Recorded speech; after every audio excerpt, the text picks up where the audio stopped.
The station was called the Eternal Seat, and it floated in the cold dark between three stars like a crown nobody had earned. It was the home of the Galactic Conclave, the largest gathering of intelligent species in the known galaxy. 47 species sat inside its great circular chamber, and for 300 years they had called themselves the voice of civilization. Nobody had ever asked humanity if that was okay. The chamber was massive. The ceiling stretched so high that the top of it disappeared into a soft artificial mist. The seats curved inward like the inside of a bowl, each section decorated with the colors and symbols of a different species. At the very bottom of the bowl in the center stood a single podium. That was where the important things were said. That was where decisions were made. That was where worlds were won and lost without a single shot being fired. Today, the chamber was full. Every seat was taken. Every screen was broadcasting live across 47 homeworlds. Billions of creatures were watching. Some were eating. Some were taking notes. Some were simply waiting to see how the human would react. Because today was the day the Galactic Conclave had voted to take away humanity's freedom. They did not call it that, of course. They never called it what it was. They called it the Protective Custodianship Directive. The document was long. It was written in careful, polite language that twisted every ugly thing into something that sounded almost kind. It said that humanity, as a young and emotionally unstable species, posed an unacceptable risk to galactic peace. It said that humans were too aggressive, too unpredictable, too driven by emotion and impulse to be trusted with military power, diplomatic authority, or territorial independence. It said that the Conclave, out of deep and genuine concern for the safety of all species, including humans, had decided to place Earth and all human-controlled space under the supervision of a group of appointed Conclave members. In simple words, humans would no longer make their own decisions. They would have a babysitter, several babysitters with guns. The vote had passed 4 days ago, 91% in favor. Only a handful of smaller species had voted against it, and most of those had done so quietly, afraid of what the majority might think.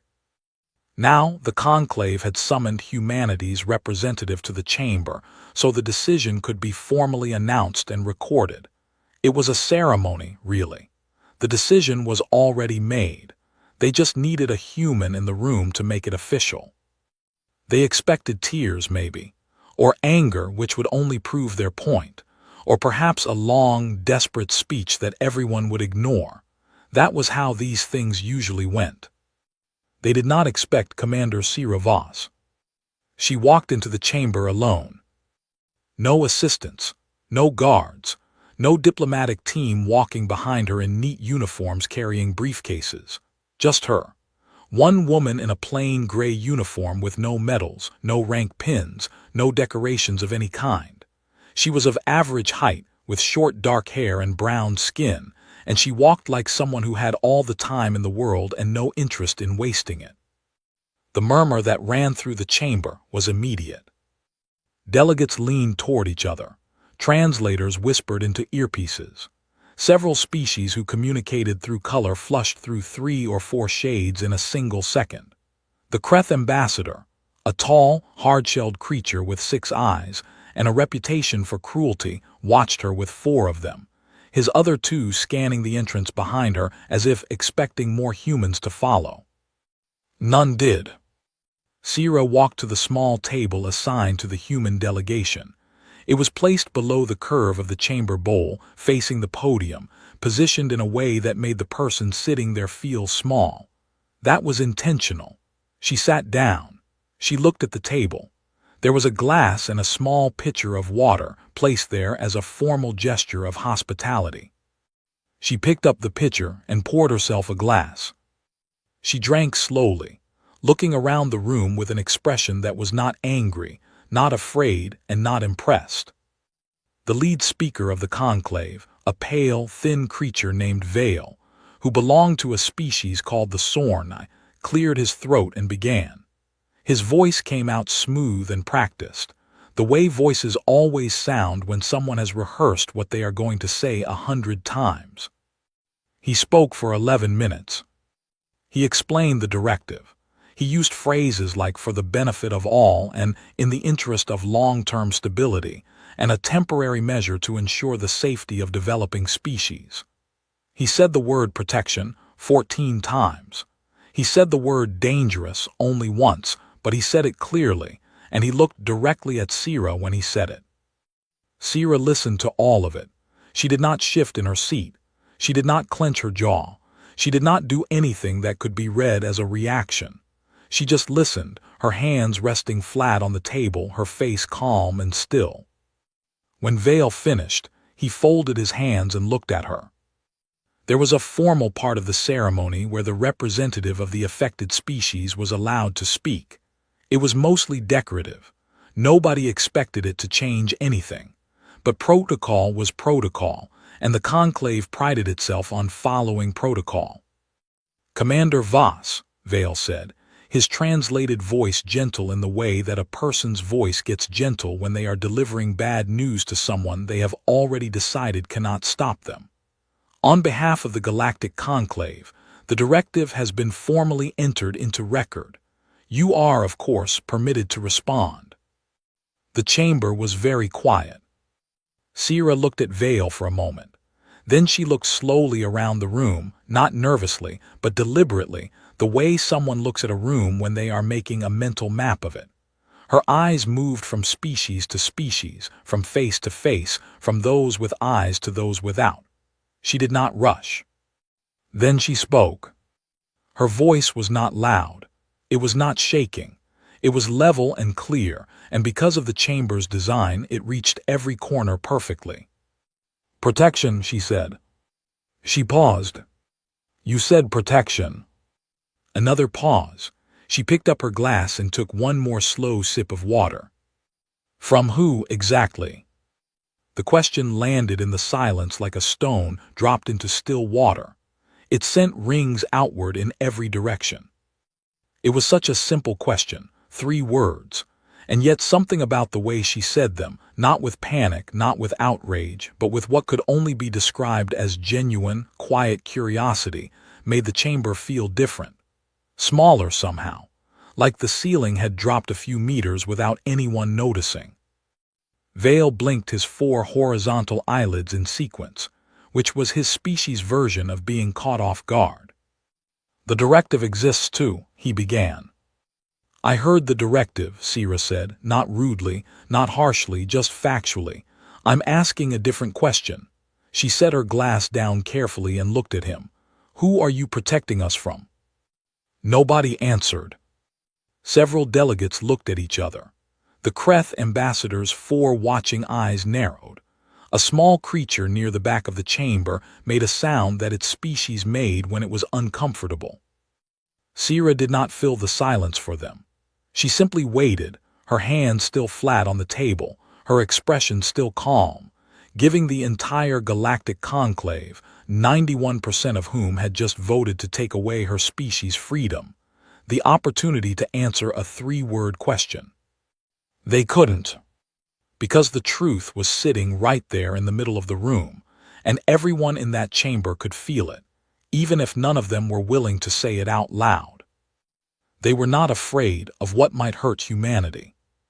They were afraid of humanity itself. And Sira Voss, alone, unarmed, wearing a plain gray uniform with no rank pins, had just made them feel that fear in a completely new direction. She poured herself another glass of water and waited for someone to speak. Nobody did. So she smiled, very slightly, just at the corner of her mouth. "I'd like my 30 minutes, she said. "I have some things I'd like to show everyone." The 30 minutes were granted. Protocol required it, and the conclave followed protocol, even when they did not want to, especially in front of cameras broadcasting to 47 worlds. Vale gave a short nod, his pale fingers tapping once on the podium, and the floor was hers. Sira stood up from the small human table. She did not walk to the central podium. Instead, she stayed where she was and pressed 2 fingers against the side of her wrist. A small device, no bigger than a coin, activated inside the sleeve of her uniform. In the center of the chamber, between her table and the podium, a wide holographic display shimmered into existence. Delegates leaned forward. A few leaned back. The Kreth ambassador did neither. He simply stared. "I'm going to use the conclave's own archives," Sira said. "Everything I show you today is already in your records. I didn't bring anything from outside this station. You stored all of this yourselves." She said it pleasantly, as though that was a small and unimportant detail. In reality, it was the sharpest thing she could have said. It meant they could not call anything a lie. It meant that every uncomfortable fact she was about to put in front of them had been quietly filed away in their own systems, in their own language, signed off by their own historians. She started with the Kreth hegemony. 40 years ago, the Kreth, the same species whose ambassador was currently watching her with 4 narrowed eyes, had been at war with the Yulani, a small, soft-spoken species with no military to speak of. The Kreth had been winning. Not winning in the way that means one side is doing better in a fight. Winning in the way that means one side is about to stop existing entirely. Their fleet had been positioned 3 weeks from the Yulani homeworld. Their weapons were already calibrated. 40 million Yulani civilians had been loading onto whatever ships they could find, fleeing toward any star that wasn't about to be turned into a graveyard. The conclave had held 17 emergency sessions. They had passed 9 resolutions. They had sent 4 diplomatic teams. Nothing had stopped the Kreth.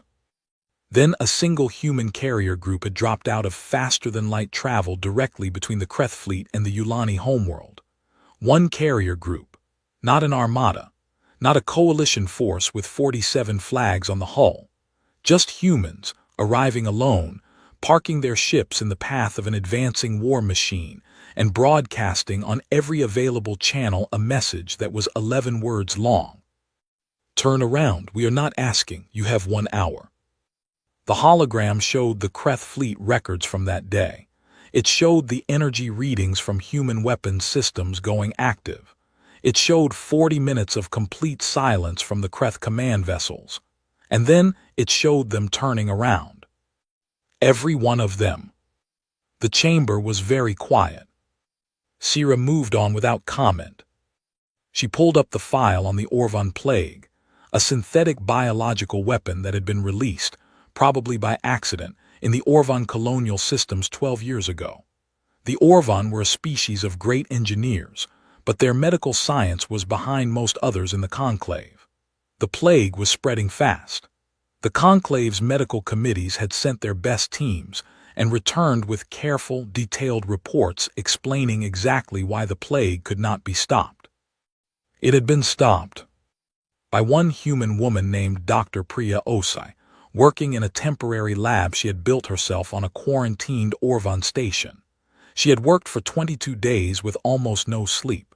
She had communicated her progress in real time because she did not want anyone else to have to start from the beginning if she did not survive.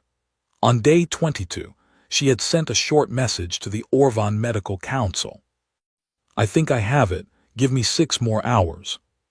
6 hours later, she had transmitted a complete treatment protocol that worked. Then she had sat down on the floor of her temporary lab and slept for 17 hours straight. The hologram showed the medical records. It showed the survival rates. It showed the Orvan colonial systems, which still existed, because of one tired human doctor who had refused to write a report explaining why something could not be done. Sira still did not comment. She just moved to the next file. The void breach of Sector 9. 11 years ago, a tier in normal space, still not fully understood by any scientific body in the conclave, had begun expanding near the edge of explored territory. Several automated probes had been lost. 2 conclave survey ships had gone dark. A joint military review board had assessed the situation and concluded, in a report that was 400 pages long, that the breach could not be safely approached, could not be contained with current technology, and would need to be monitored as it grew. Monitored as it grew, as though the answer to a hole in the universe eating everything near it was to watch carefully and take good notes. Humanity had read the same 400-page report and sent a team of 7 people and 1 modified deep space vessel to close it. Nobody had asked them to. Nobody had authorized it. The conclave had not issued a mandate or formed a committee or scheduled a vote. The humans had simply looked at the situation, looked at the report, and decided the answer was not good enough. It had taken them 19 days. 2 of the 7 had not come back, but the breach was closed. It had not expanded by a single meter since. Sierra let the hologram hold on that last record for a moment longer than the others. Then she turned it off. The chamber was so quiet that the soft hum of the station's air systems was clearly audible. Somewhere near the back, a delegate shifted in their seat, and the sound of it traveled all the way to the front. "That's not all," Sierra said, "but I think you understand the shape of it." She paused. Every time the conclave met to discuss why something was impossible, humans went and did it. Every time your committees concluded that something was too dangerous to attempt, humans attempted it. Every time one of your member species was about to be erased, humans showed up. She let that sit for just a second. Not because anyone told us to, not because we were paid, not because we had a treaty obligation or a political reason. Because we looked at the situation, and the situation was unacceptable.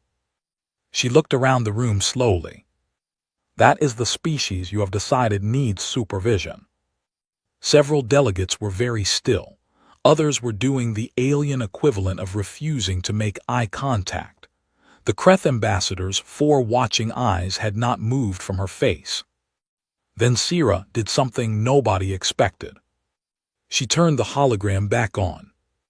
"Now," she said, and her voice was still calm, but something in it had changed slightly, a quieter edge, like a door opening into a dark room. "I want to show you something different." The new files were not historical victories. They were not stories of problems solved and crises ended. They were something much simpler and much worse. They were records of species that had previously been placed under custodianship directives. Not many people in the room knew those records existed. Most of the delegates watching had assumed, or chosen to assume, that past directives had simply expired once the protected species had matured. That was the language always used. Matured. As though freedom was something you grew into, given enough time and enough patience from your supervisors. The records told a different story. Species placed under directives lost their independent military capability first. That was always the first step for safety. Then their diplomatic channels were consolidated through conclave representatives for efficiency. Then their economic systems were gradually integrated into larger conclave frameworks for stability. Each step was reasonable. Each step was explained. Each step was followed after some years by another step. None of the species who had ever been placed under a full custodianship directive were still independent. Several were no longer distinct species at all. Sierra let the records speak for themselves. She did not narrate them. She did not point to specific lines or draw conclusions out loud. She just let 47 worlds watch the data appear on the hologram, line by line, name by name. Then she turned to Vale. "You're not afraid we'll hurt someone," she said. Her voice was very quiet now but completely clear. "You're afraid we'll notice what you've been doing." The silence after that was a different kind of silence than the silence before it. It was not the silence of a room that has nothing to say. It was the silence of a room that has too much to say and no safe way to say it. The Kreth ambassador finally moved. He stood up. 6 eyes open and sharp, his shell flexing at the joints, his voice coming out loud and hard in the chamber. "This is manipulation. This is a performance designed to undermine legitimate galactic governance." Sierra looked at him. Just looked at him, calmly, quietly, with an expression that said very clearly without a single word, "I know exactly what you did 40 years ago. I just showed everyone in this room. Sit down or keep talking. Your choice." He kept standing, but he stopped talking. Sierra looked back at the room. "I have 8 minutes left," she said. "I'll wait." 48 hours before Sierra Voss walked into the eternal seat, she had been sitting alone in a small room on a cargo transport, eating a cold meal and reading files she had already memorized. She read them again anyway. There was a habit she had developed over years of work in difficult places, the habit of going back to the beginning when you were close to the end. Not because the beginning would tell her something new, but because it would remind her why she had started. It would remind her what was at stake. It would keep the thing sharp in her mind so that when the moment came, she would not hesitate, and she would not flinch, and she would not give anyone in that chamber even 1 second of doubt to hold on to. The files were not about human history this time. They were about other people's history. She had been collecting these files for 2 years.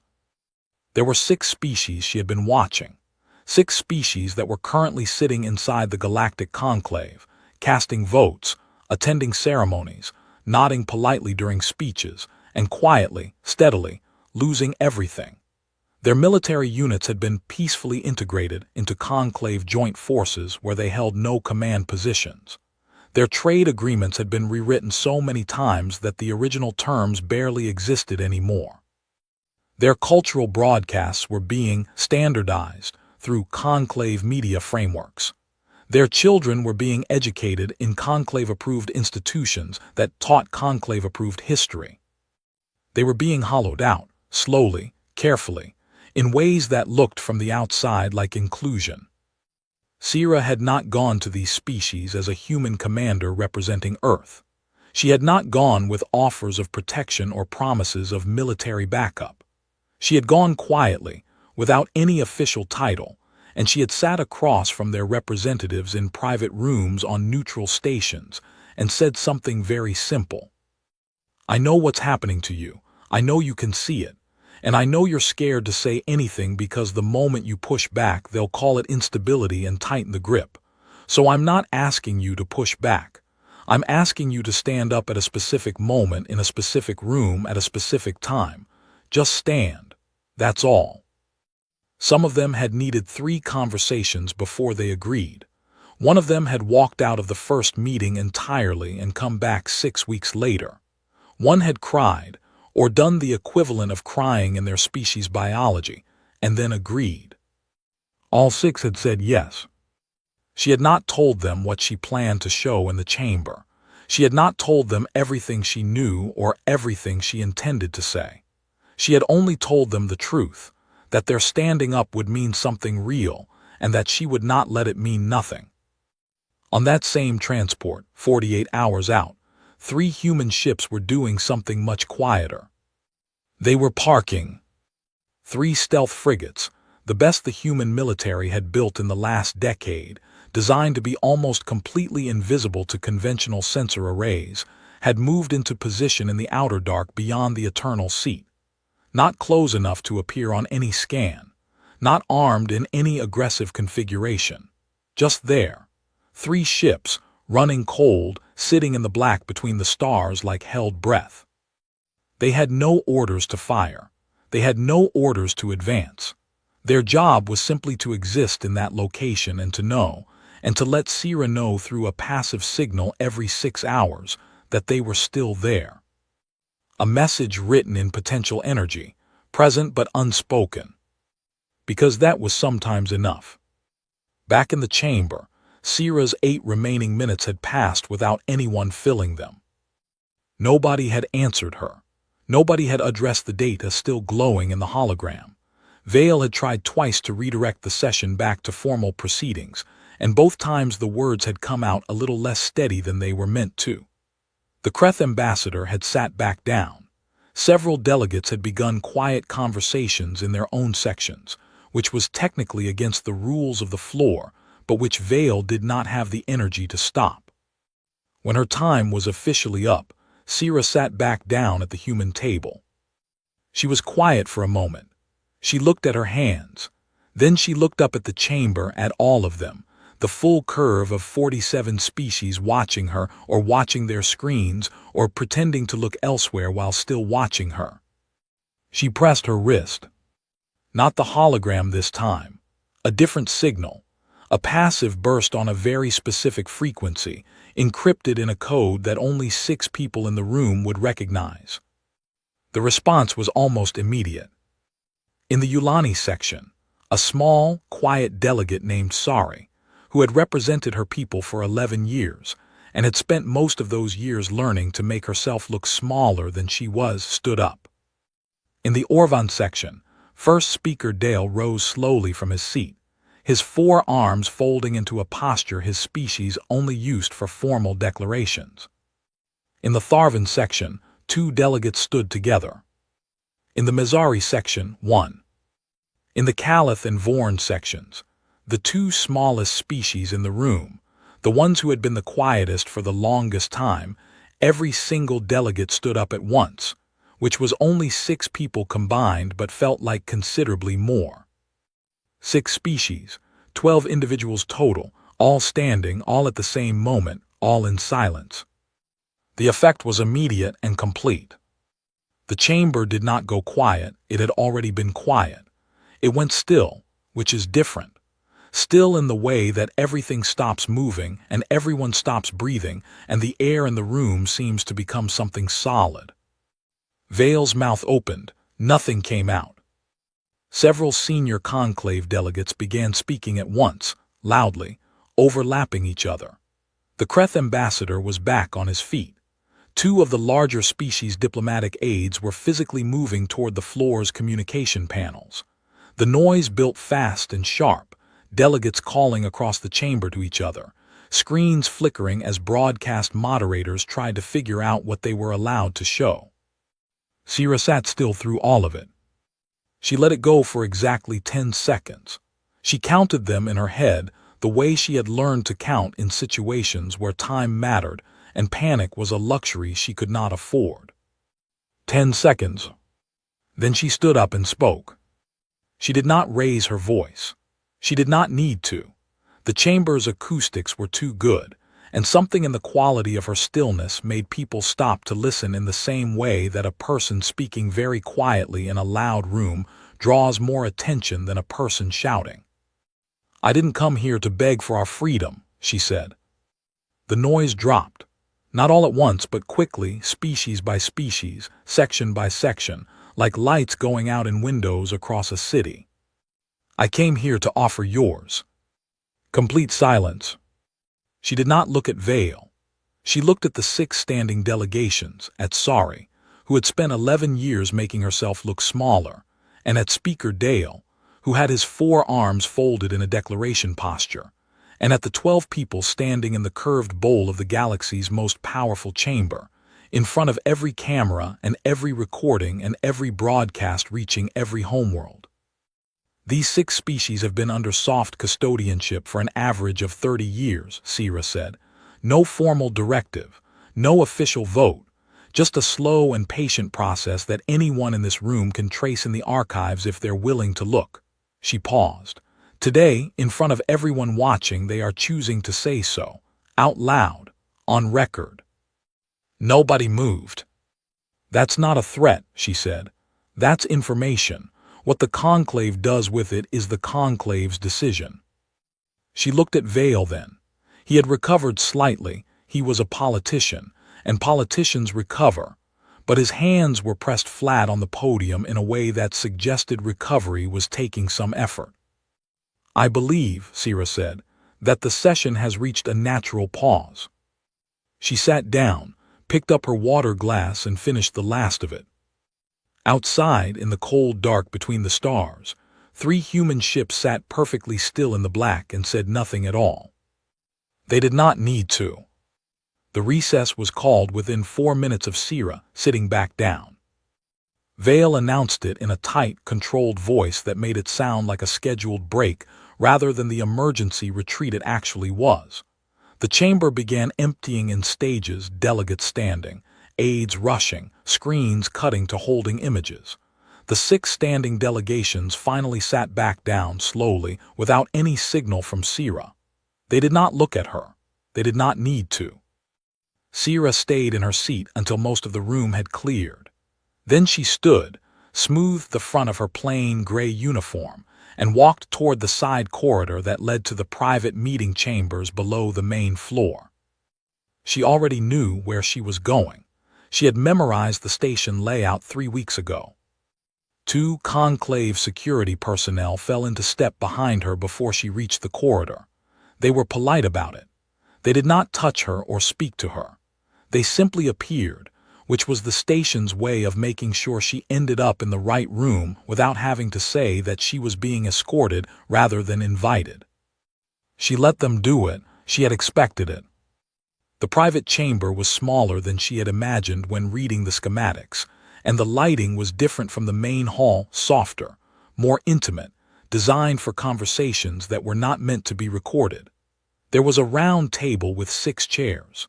3 of those chairs were already occupied by the time she arrived. The conclave triad. They were the 3 senior administrative figures who sat at the top of the conclave's internal structure, not elected leaders, not representatives, but something older and quieter. Administrators. They managed procedure, controlled the archive systems, coordinated between species on matters too sensitive or too slow-moving to go through official votes. They had been in their positions for a combined total of over 300 years, which was possible because 2 of them belonged to species with very long lifespans. The eldest was called Marath. He belonged to a species that aged slowly and thought even more slowly, which in practice meant that he was extremely good at waiting and extremely patient with outcomes. He had a long face, 4 long-fingered hands folded on the table, and eyes that were a deep, steady amber color. The second was Tiv, a small, quick creature who handled most of the conclave's communication systems, who was said to have read every piece of official correspondence sent through the station in the past 80 years. Whether that was true or not, something in the way Tiv watched people suggested they were always processing more than they showed. The third was Counselor Hask, from the same species as the Kreth ambassador, which was not an accident. Hask was older than the ambassador, softer in manner, and infinitely more dangerous because of it. Sira sat down. She looked at each of them once and then settled her attention on Marath, who was clearly the one in the room who would be doing the most talking. He began the way she expected, slowly, pleasantly, complimenting the clarity of her presentation, acknowledging the historical record she had assembled, suggesting that her perspective was genuinely valuable, and that perhaps the directive had been proposed without sufficient consultation with human representatives. He used the word dialogue 4 times in the first 3 minutes. She listened without interrupting. Then Tiv spoke, and the tone moved slightly, still pleasant, but with an edge under it now, like a table that's been set beautifully with a knife placed slightly too close. Tiv spoke about Earth's importance to conclave trade networks, about how much human activity had become integrated into galactic systems, about how much there was really to lose if things became adversarial. The word adversarial was used carefully, as though it was a door being pointed to rather than opened. Sira nodded once slowly. Then Hask spoke. Hask was direct in the way that very confident people are direct, without warmth, without cruelty, just plainly. He told her that the conclave had assets inside human space, not military assets, informational ones, relationships, people in positions that mattered. He did not name them. He did not need to. The point was the shape of the information, not its details. The point was, we have reach you don't know about. Be thoughtful about what you do next. He finished and folded his hands. The 3 of them looked at her. Marath added gently that she was one person, here alone, on a station a significant distance from home, and that the conclave deeply hoped she understood the spirit in which this conversation was being offered. The room was quiet. Sira had let them finish completely. She had not shifted in her seat. She had not crossed her arms or changed her posture or done anything that could be read as anxiety. She had given them every second of their approach, the full arc of it, flattery to pressure to veiled threat, and she had let it land and settle and sit there. Then she spoke. "My name is Commander Sira Voss," she said, "but that's not what I am." She paused just long enough to let them wonder. "There is a human program called Herald. It has been running for 30 years. Its purpose is to produce individuals capable of operating at the intersection of military strategy, diplomatic law, political psychology, and long-range planning simultaneously. Not specialists, not experts in one area. People who can do all of it at once under pressure without institutional support." She looked at Marath. "I have memorized the Conclave's full legal code in 6 languages, including the 2 that most translation software does not render accurately. I know which clauses conflict with each other, and which precedents have never been formally tested." She looked at Tiv. "I have a standing dead man's protocol. If I do not send a specific signal at specific intervals, a complete file, everything I know, everything I have gathered over the past 2 years, transmits automatically to 40 independent press organizations across 12 species territories. Not Conclave-affiliated ones. Independent ones. The kind that have been waiting for a story this size for a long time." She looked at Hask last. "The assets you believe you have inside human space," she said. "The informational relationships, the people in positions that matter." She let a very small pause sit there. "They were identified and quietly moved 18 days ago, not arrested, not harmed, just no longer in positions that matter." Hask's expression did not change, but something behind his eyes shifted. "3 weeks ago," Sira continued, "I didn't know for certain that this meeting would happen in this room, but I planned for it anyway, because that is what Herald trains you to do. You don't plan for the meeting you expect. You plan for every meeting that could follow the meeting you expect." She sat forward slightly and put her hands flat on the table. "You asked me to be thoughtful about what I do next," she said. "I want you to understand that what I have done up to this moment has already been the thoughtful option. Every step you have seen today is the careful version." She let that sentence stand for a second. "The less careful version existed. I chose not to use it." Marath's amber eyes had not moved from her face. The room was very still. "I'm not here to destroy the Conclave," Sira said, and she meant it. Her voice was flat and factual, not dramatic. "I'm not here to expose anyone or end anyone's career or start a war. I don't want any of those things. They are expensive and slow, and they hurt people who don't deserve to be hurt." She sat back.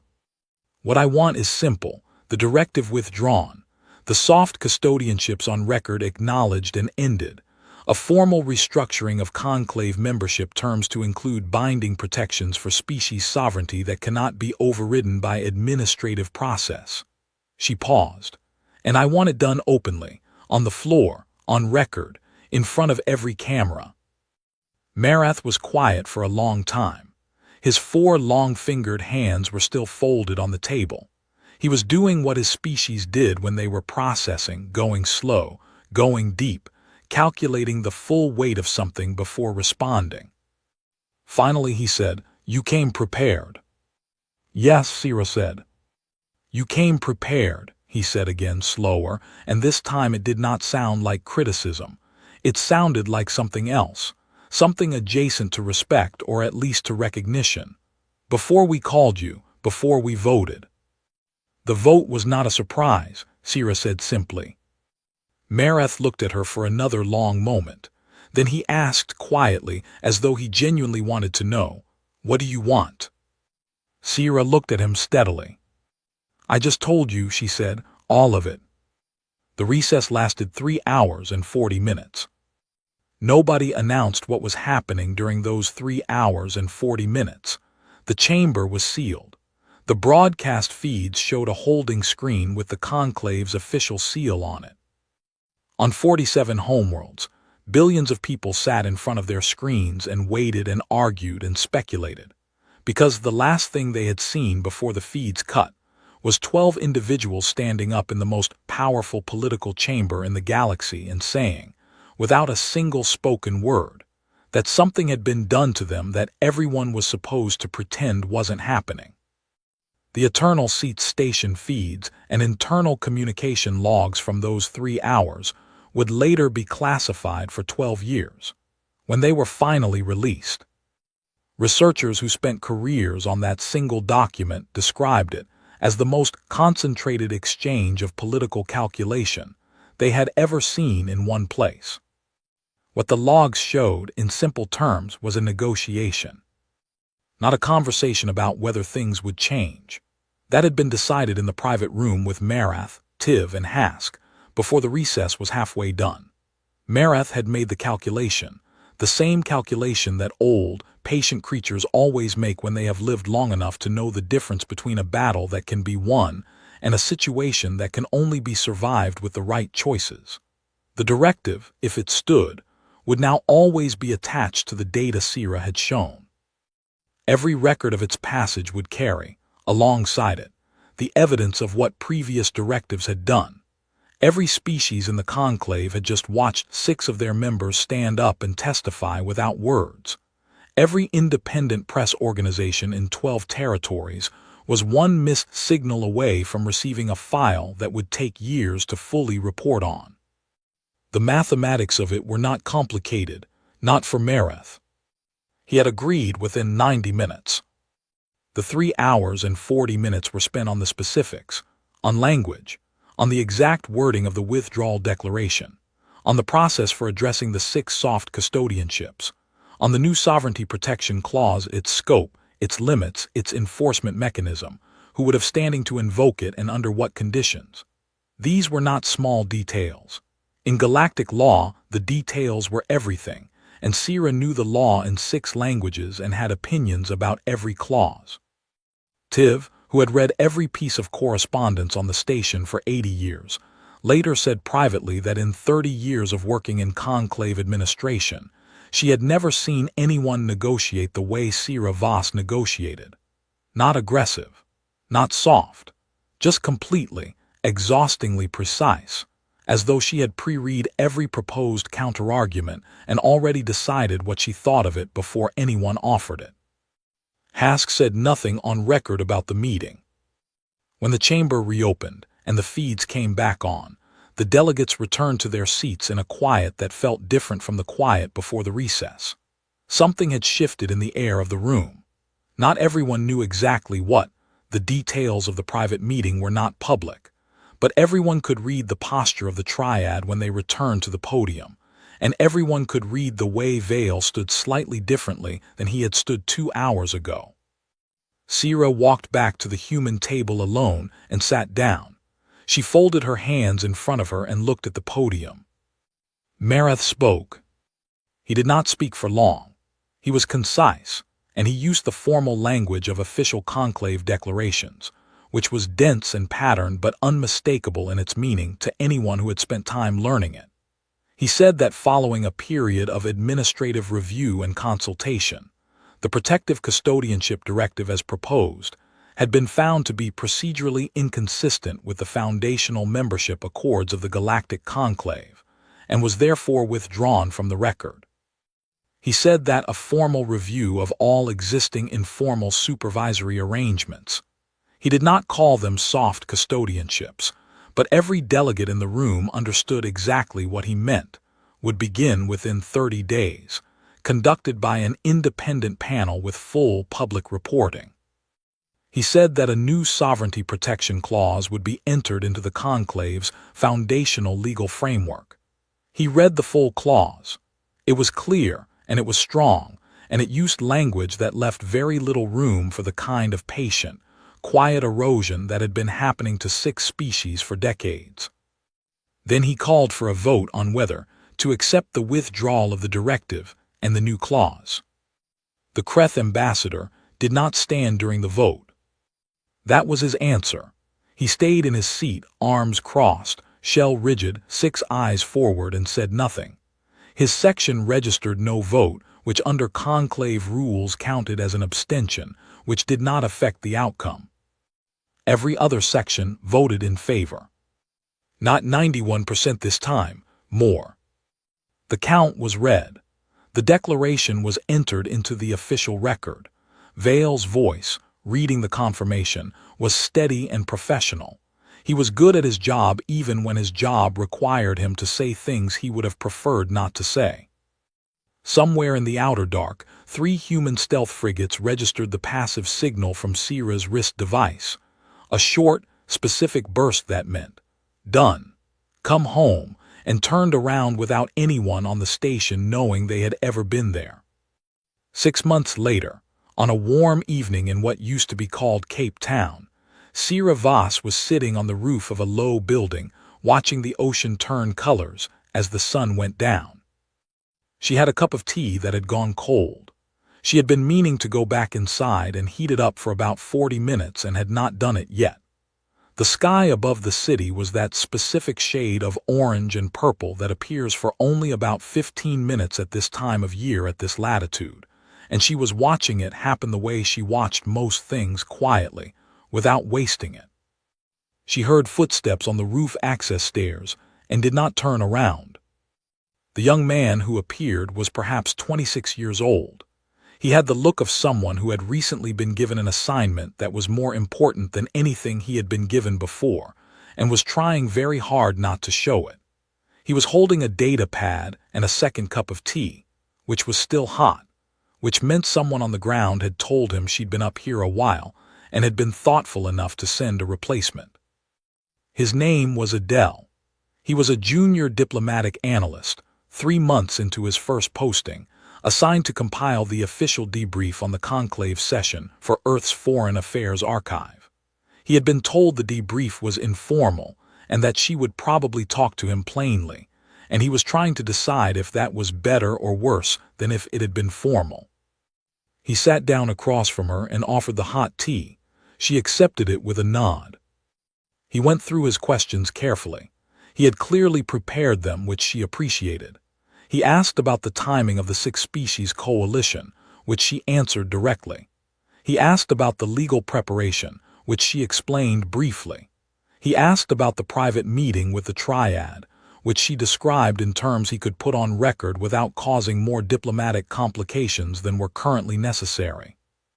Then he paused and looked at his data pad for a moment, and then looked up, and the rehearsed quality of his interview manner dropped away for a second, and he asked what he actually wanted to ask. "How did you know it would work?" he said. "Going in alone like that, all of it, weren't you scared?" Sierra looked at the ocean. The orange in the sky had deepened. The purple was spreading. She was quiet for a moment. Not the silence of someone deciding what to say, but the silence of someone finding the right shape for something they already knew. "They called us volatile," she said finally. "Aggressive, dangerous." She paused. "They were right, they just had the direction wrong." Adele waited. "Humans aren't hard to deal with because we want to fight," she said. "We're hard to deal with because we care. Not a little, not strategically. All the way through, even when it costs something, even when nobody asked us to, even when it would be so much easier to look at a problem and file a report saying it can't be solved." She turned the warm cup in her hand slowly. "We care about strangers. We plan for people we'll never meet. We walk into rooms alone and stand in front of 47 species and ask obvious questions out loud because someone has to. And we seem to have decided that if nobody else is going to, it might as well be us." She looked up at the sky, where the stars were beginning to come out above the city glow. "That's not a weapon," she said. "It's not even really a strategy, it's just what we are." She tilted her head slightly, still looking at the stars. "But it means that if you try to put us in a box, we will have been thinking about how to get out of that box since before you finished closing it. Not out of rage, not out of pride." She paused.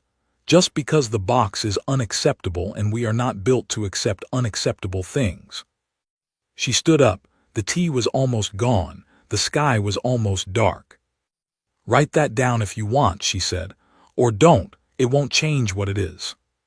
She picked up her original cold cup from the ledge, looked at it, and set it back down. She walked toward the roof access door. Adele turned in his seat. "Commander," he said. She stopped.